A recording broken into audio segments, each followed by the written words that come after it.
감사합니다. 오늘 방금 읽은 시편 54편 말씀을 통하여서 모든 환난에서 건지시는 하나님이라는 제목으로 말씀을 나누도록 하겠습니다. 우리가 보고 있는 이 시편은요, 대부분 그 시편 옆에 제목이 붙어 있어요.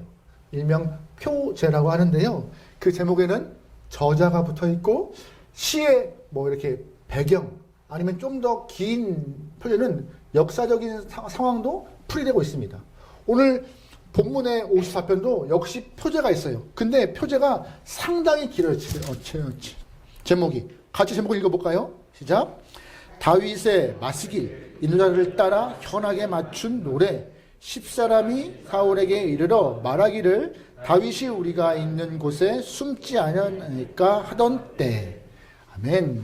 무슨 말이에요? 이 본문 시편 54편이 마스길이래요. 마스길이 뭐예요? 교훈. 이 시편을 통하여서 다윗이 교훈 주고 싶은 내용이 있는데 어떤 상황에서 다윗이 이 시편을 썼길래 교훈 주고 싶으냐? 그 배경이 나와 있는데 언제 쓴 거예요? 10사람들이 사울에게 다윗을 밀고 갈 때, 그래서 10사람이라 하면 10명이 아니에요. 10광야에 살고 있는 사람들을 말하고 있는 것이에요. 10광야에 있는 사람들이 사울에게 다윗 여기 있어요 라고 밀고 할 때, 잃어바칠 때에 다윗이 쓴 시가 오늘 본문의 이야기라고 말하고 있습니다. 좀 더 설명을 드릴까요? 오늘 본문은 사무엘상 23장 말씀, 그 말씀에 있는 내용들을 쭉 배경으로 삼고 있는 내용인데요. 다윗이 사울에게 이유 없이 자신의 자리를 넘보다는 오해를 통하여서 사울 왕의 다윗을 쫓게 돼요. 죽이려고. 그때 다윗은 살기 위하여서 광야로 도망칩니다. 광야로 도망치고 있다가 사무엘상 22장에 다윗과 함께하는 사람들이 400명 생겨요. 조금씩 다윗의 세력이 커지게 되었죠. 근데 다윗과 함께하는 400명이 권세자, 군인, 힘 있는 사람들이 아니었어요. 그럼에도 다윗과 함께하는 사람들이 400명씩 되었습니다. 큰 공동체가 되었죠. 그리고 23장, 그 다음 오는 본문에 배경되는 내용에서 블레셋이 이스라엘 그일라 땅을 침략했다는 소리를 듣게 돼요. 누군가가 다윗에게 와서 다윗이요, 그일라 땅이 침략받았습니다라고 알려주죠. 다윗은 그때 우리가 저 그일라, 같은 동족이며 블레셋 땅에게 침략받은 저 그일라를 도와야겠다라고 마음 먹게 돼요. 그런데 막상 본인의 형편도 그렇잖아요. 쫓기고 있고 400명을 건사해야 하고 군인도 아니고. 근데 많은 사람들이 다윗 그거 아닌 것 같아요. 우리 코가 석자고 못 도와줘요. 그냥 맙시다라고 하고 있는데 다윗이 기도하죠. 하나님 도와요 말아요. 하나님 말 도와라 하는 거예요. 다윗과 400명은 올라가 돕습니다. 은혜롭게 블레셋을 다 쫓아내요. 근데 문제는 그 이후였어요. 다윗의 도움으로 그일라 땅이 블레셋의 앞쪽에서 이겨냈는데 그일라의 어떤 사람이 사울에게 밀고 해요. 사울 왕이요, 다윗이 여기 있어요, 잡아가세요. 이렇게 도움 주었는데 잡아가래요. 얼마나 속상해요. 사울은 그에게 듣고 군사를 이끌고 그일라로 막 달려옵니다. 그때 다윗이 기도해요. 하나님, 그일라 이 사람들이 저를 보호할까요, 팔아버릴까요? 하나님 말 팔아버릴 거야. 속상하죠? 내가 분명히 어려운 상황에서 도와줬는데 근데 아무런 보복이나 어떤 행동을 하지 않고 그냥 도망칩니다. 어디로? 십광야로. 오늘 본문에 십광야로. 근데 그 많은 데에서 왜 하필이면 십광야일까요? 이 십광야에 있는 사람들이 다윗과 같은 지파예요. 유다 지파. 다시 말해서 같은 집안 사람. 내 집안 사람은 이 그일라와 같이 우리를 배반하지 않겠지. 나를 보호하겠지. 그런데 십광야에 갔는데 또 누군가가 십광야 사람이 사울 왕에게 사울 왕이요, 이번에는 다윗이 우리 이 십광야에 있으리라고 또 일러바친 거예요.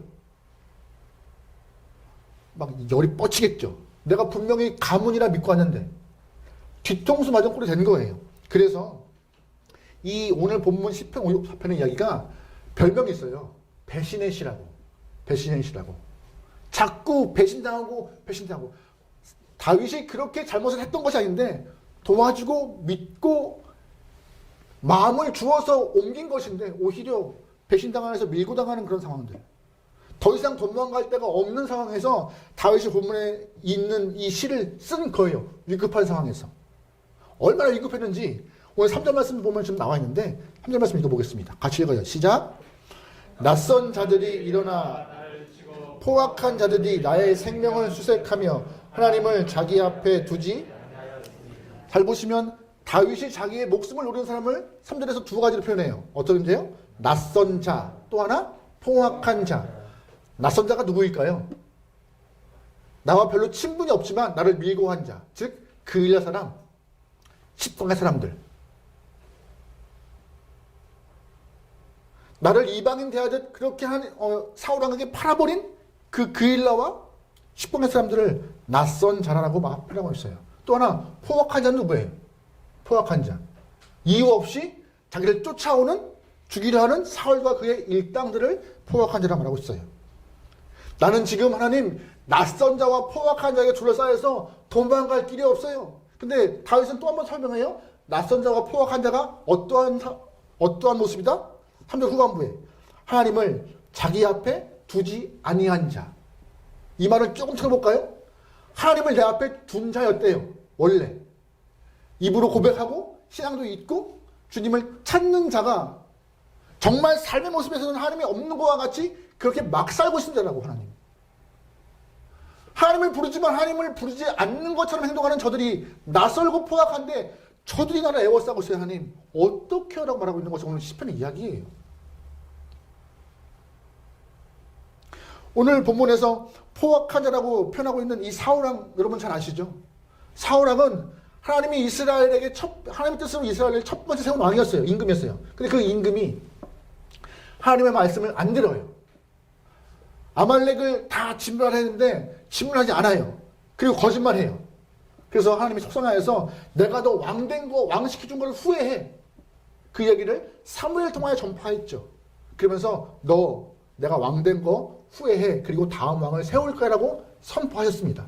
사울도 그 얘기를 알고 있어요. 들었어요. 사무엘 통하여서. 하나님이 나를 버리셨대. 나를 후회한대. 그럼에도 자기의 자리를 지키기 위해서 다윗을 쫓고 있는 거예요. 다 알지만. 하나님의 마음도 알고 하나님에게 듣고 뜻도 알지만 오히려 하나님의 뜻을 꺾어버린 채 다윗 다음 왕으로 기름 부은 다윗을 쫓기 위해서 사력을 다하는 임금이 사울이었어요. 포악한 자. 하나님을 앞에 두지 아니하는 자. 뜻을 알지만. 오늘 낯선 자로 표현하고 있는 10권의 사람들 보세요. 같은 지파예요. 같은 가문이에요. 근데 오히려 이 같은 가문의 사람이 베냐민 지파의 사람이었던 사울왕에게 자기 지파 사람을 밀고 해요. 다윗은 사면초가예요. 믿을 놈 없고 갈 곳 없고 아주 힘든 상황. 이 위기의 상황에서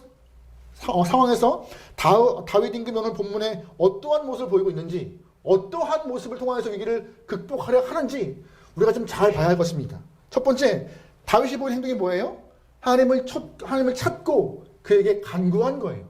찾고 간구함. 우리 1절부터 2절 말씀 읽어보겠습니다. 같이 읽어요. 시작. 하나님이여 주의 이름으로 나를 주의 이름으로 나를 변호하소서. 하나님이여 내 기도를 들으시며 내 입의 말에 귀를 기울이소서. 지금 다윗의 고백은 뭐예요? 하나님 이 상황에서 나를 보호할 자 하나님뿐입니다. 하나님 이 상황에서 나의 정의로움과 정당함과 죄 없음을 변호할 분도 하나님밖에 없습니다. 다른 누구 하나 못 믿겠어요 라고 말하고 있는 것이 다윗이에요. 어떤 느낌이세요?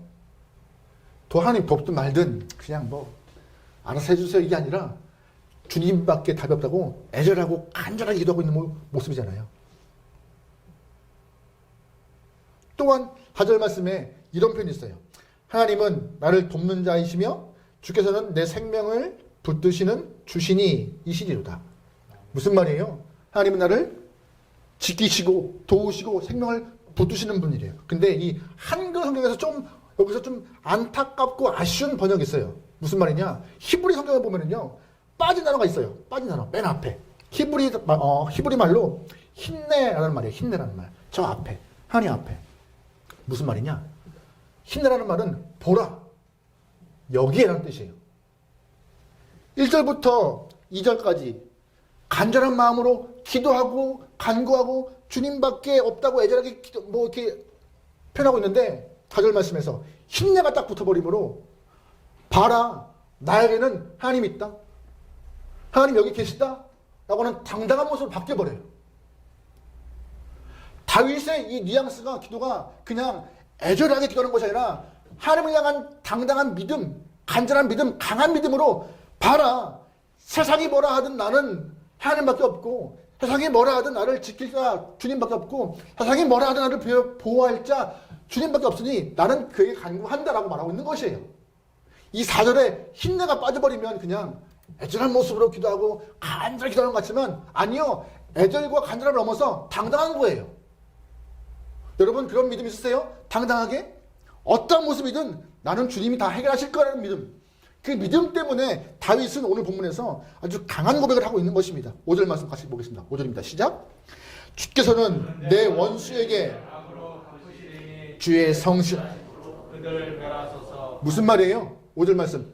하나님이 다 갚으실 거야. 내가 이렇게 우겨쌈을 당하고 배신당하고 사람들이 나를 못살게 굴어도 하나님이 다 갚으실 거라는 고백의 선포인 거예요. 이게 바로 참 믿음 아닌가요, 이게? 하나님 들어주셔야 합니다라는 간절함도 필요하지만 반대로 당당한 하나님밖에 없으니 내가 누구한테 요구해요, 하나님? 나 하나님께 요구합니다. 하나님 나 변호하시고 지키셔야 합니다 하는 그런 믿음. 그런 믿음이 아마 진짜 건강한 믿음일 것입니다. 다윗이 솔직히 안 무서웠을까요? 배신당하고 쫓기고 갈 데 없는데 안 무서웠을까요? 당당한 믿음을 고백하고 있습니다. 안 무서웠을까요? 안 무서웠을까요? 무서웠어요. 왜 안 무서워요? 무서웠으니 도망갔죠. 근데 믿음이 있으니 덜 무서워요. 믿음이 있으니 갈 길이 보여요. 믿음이 있으니 간구할 자를 찾는 거예요. 믿음이 있으니. 믿음이 없으면요 자꾸 더 무섭고 더 숨고 어떻게 그 방법을 어떻게 피할까 머리를 굴리잖아요. 근데 믿음이 있으니 겁나죠. 겁나요. 믿음이 있어도 겁나요. 두려워요. 하지만 기도할 자를 찾는, 기도할 분을 아는 거예요. 무섭죠? 왜 안 무서워요?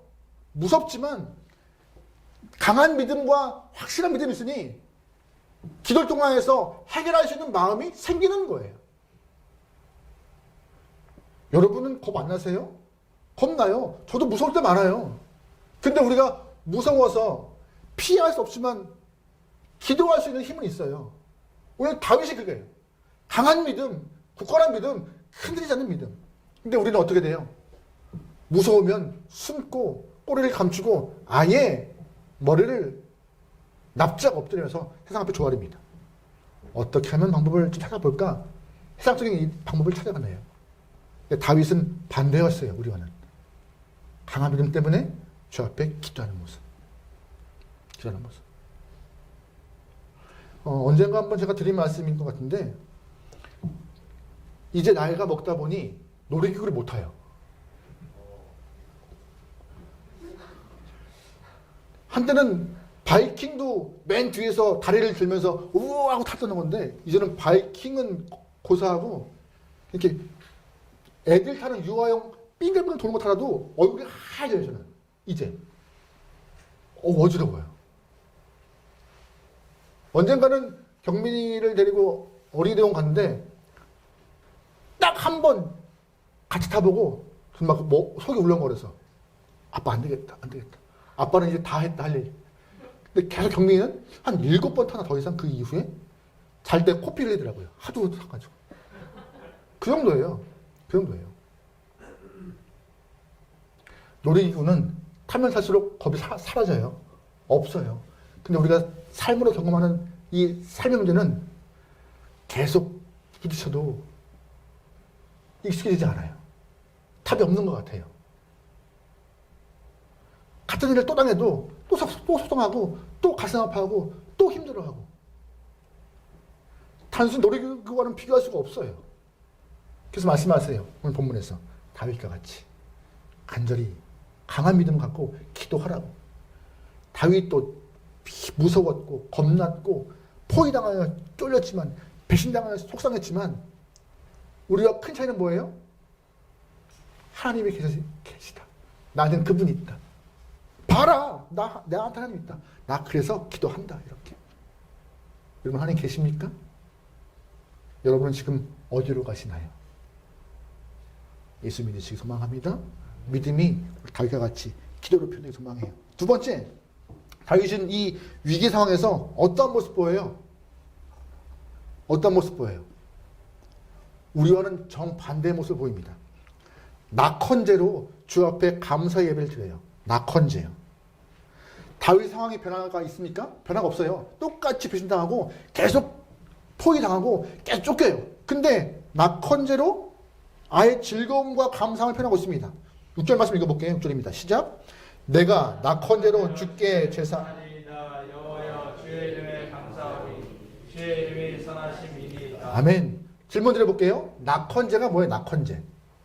가끔씩 CCM 중에서 낙헌제를 맞나? 낙헌제? CCM 중에서 낙헌제라는 그런 팀으로 이렇게 찬양하시는 분이 계세요. 낙헌제가 뭐예요? 낙헌제. 기쁜 마음으로 제사하는 것이 낙헌제예요. 지금 다윗이 기쁘게 예배할 상황인가요? 찬양하면서 우후 할 일인가요? 절대 그런 상황이 아니에요.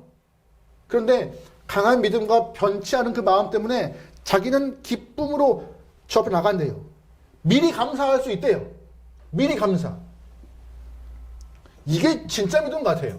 솔직히 두려워하지 않는 믿음 대단합니다.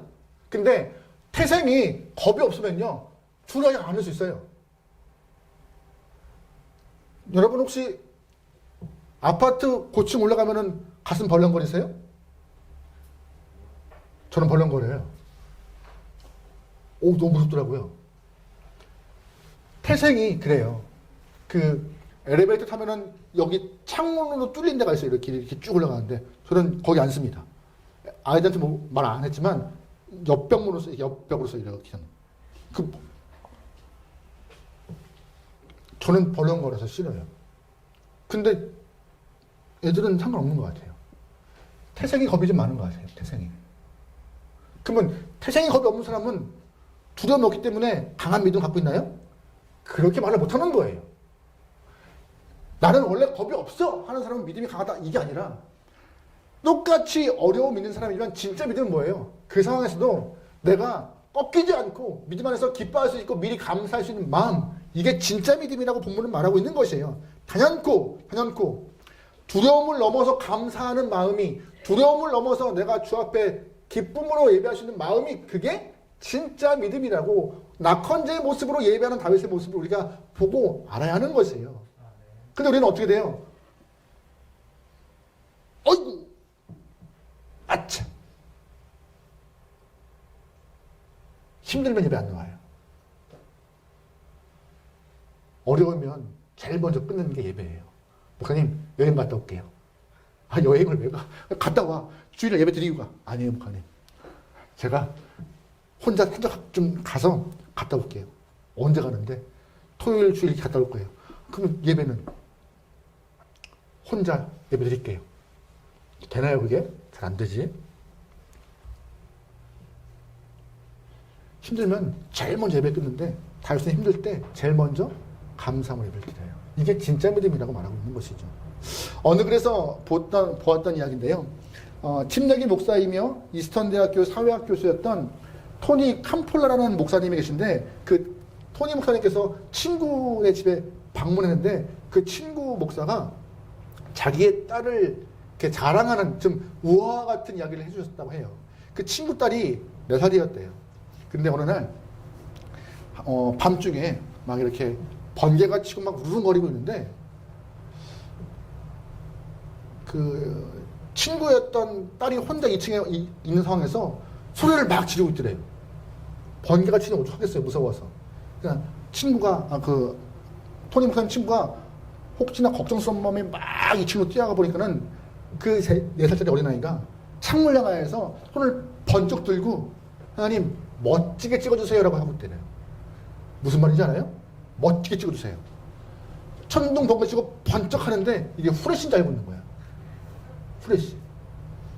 누구는 천둥을 칠 때 어이구 무섭다고 숨고 있고, 누구는 손을 번쩍 들고 하나님 이쁘게 찍어주세요라고 부이짝거리고 있고. 신앙은요, 같은 상황에서 어떻게 해석하고 어떻게 바라보느냐가 성도의 믿음을 좌우하는 건데, 오늘 본문의 다윗은 배신당하죠, 쫓기죠, 갈 데 없죠. 그때 어떻게 해석해요? 하나님이 계시기 때문에 나 지킬 분도 다 그분이시고, 그분 계시기 때문에 내가 나를 변호할 분도 다른 거 찾지 않아, 그분이면 좋게라고 감사하며 미리 기쁨으로 입을 드리고 있는 다른 해석을 보고 있는 것이죠. 이게 바로 진짜 믿음이라고 본문은 말해요. 이게 바로. 근데 우리도 이런 믿음 갖기 원하잖아요. 이런 믿음. 근데 이런 믿음을 어떻게 가져요? 다윗은 6절 말씀에, 7절 말씀에 같이 봐요. 시작.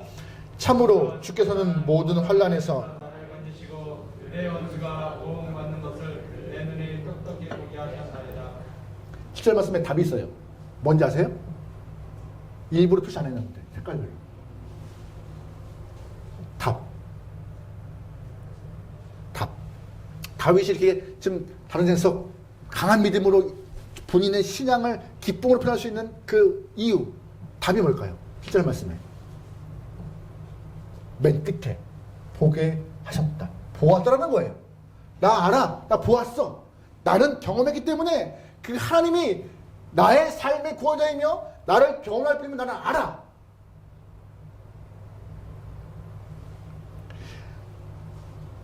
환난 가운데 건지실 분 하나님이시고, 원수들을 멸망하는 그 하나님이 원수의 멸망을 시키시는 하나님 보았으라고 다윗은 말하고 있는 것입니다.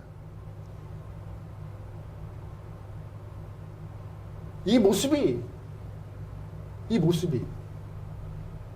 우리가 가져야 될 건강한 신앙의 모습인 것 같아요. 아까 했던 말씀을 좀 더 해볼까요? 10광야에서 도망갔던 그 다윗. 근데 10광야 사람들이 사울에게 밀고 했어요. 여기 있다고. 그 이후에 다윗이 10광야에서 조금 남쪽인 땅으로 도망가 버려요. 하길라라는 산으로 옮겨갔는데 사울왕이 계속 쫓아옵니다. 더 많은 군대를 이끌고 끝까지 쫓아와요. 더 이상 도망갈 길이 없어. 이제는 하길라에서 마온 땅으로, 마온 광야로 옮겨버려요. 다윗이. 마온 광야로 가다 보니 사울이 머리를 다쳐서 다윗을 포기한 거예요. 갈 수가 없어요. 이제 뒤에는 산이 있고 앞에서 산이 있고 저기 건너편에 사울왕이 있고, 다윗은 이제 꼼짝없이 갇힌 상황인데, 그때 그 상황에서 하나의 전갈이 사울에게 도착합니다. 무엇이냐? 왕이시여, 블레셋이 지금 쳐들어왔습니다. 다윗을 포기하고 있는 사울왕에게 전갈이 왔어요. 블레셋이 쳐들어왔습니다. 어떻게 돼요? 잠깐만 있어봐, 저기 코앞에 다윗 있어, 금방 가면 돼, 이랬을까요? 아니요. 다 군사를 이끌고 해군했습니다. 가자. 그걸 경험한 다윗이에요. 그렇지, 하나님이 이렇게 무하시는 거구나. 여러분, 이 일이 우연으로 발생한 일일까요? 잘 아셔야 됩니다. 믿지 않는 사람들은요, 이 우연이라고 해석하지만 우리는 뭘로 해석해요? 섭리라고 해석해요. 하나님의 이끄심, 하나님의 인도하심, 하나님의 도우심. 섭리, 하나님은 이 땅을 섭리로 이끌어 가세요. 순간순간 우리의 삶을 하나님의 계획하심과 이끌어 가심 가운데 다 심으시고, 코너로 몰지만 그 코너로 모는 모든 것들이 우리의 믿음을 성장시키는 과정과 단계이고, 결국 우리가 살 길, 피할 길 다 예비하신 분이 하나님이신 것입니다.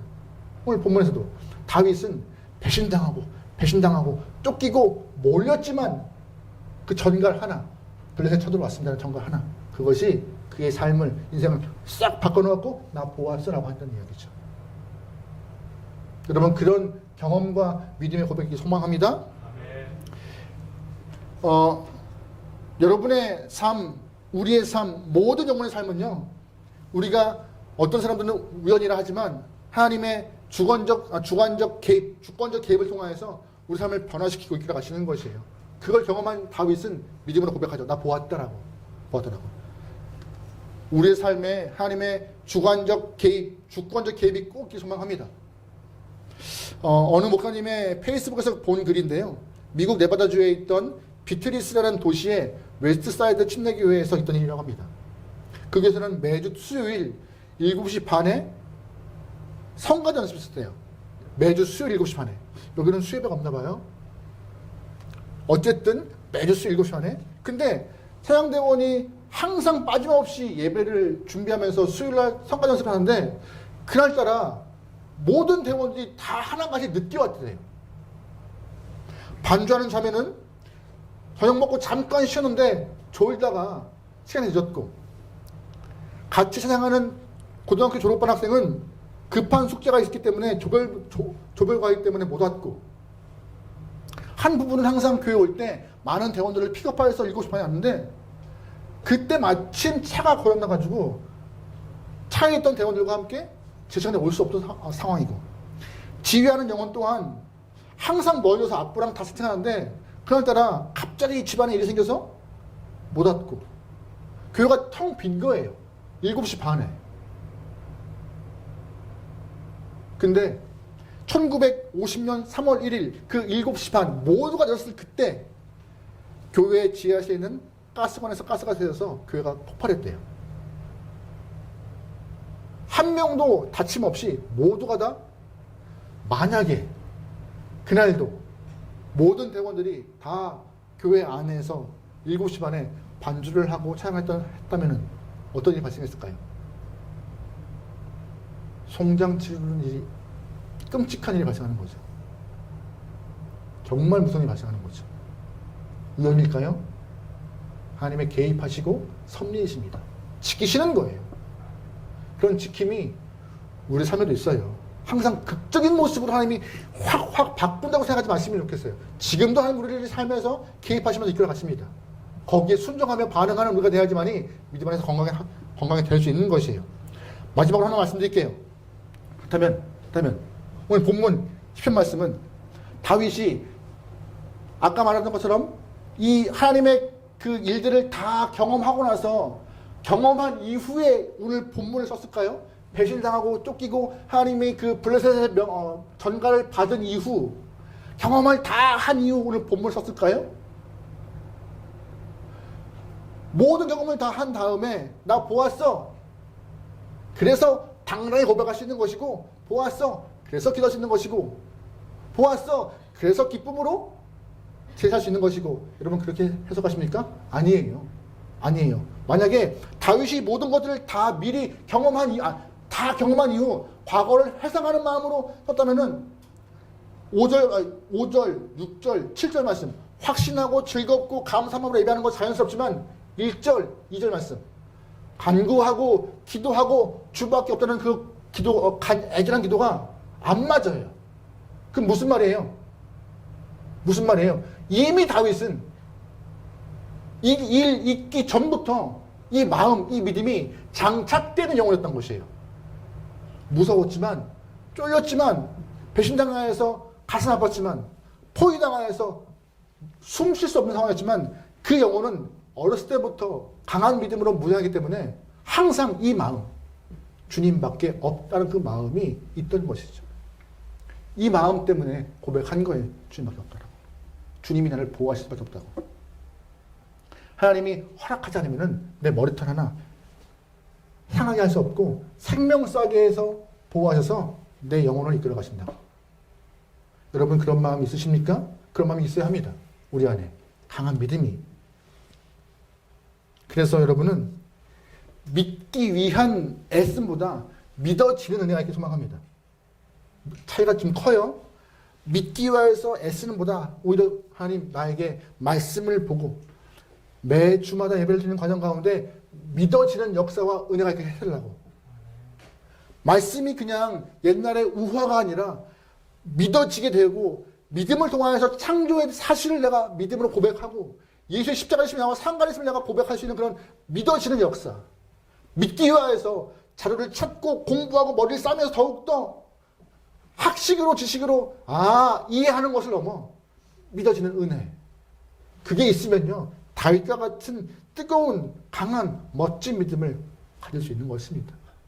여러분 매 순간마다 그래서 기도하세요. 또한 여러분 가정에 있는 영혼들을 아이들을 위하여 하나님 모든 영혼들이 믿어지는 은혜가 있게 되라고. 믿기 위한 모습이 아니라 믿어지는 은혜. 성령의 열매 중에서 믿음이 있어요. 믿음이. 다윗처럼 우리 또한 이 어려운 시대에 살고 있습니다. 어려운 시대. 하지만 다윗과 같이 똑같은 고백이 소망합니다. 하나님, 여기 계실 줄 믿습니다.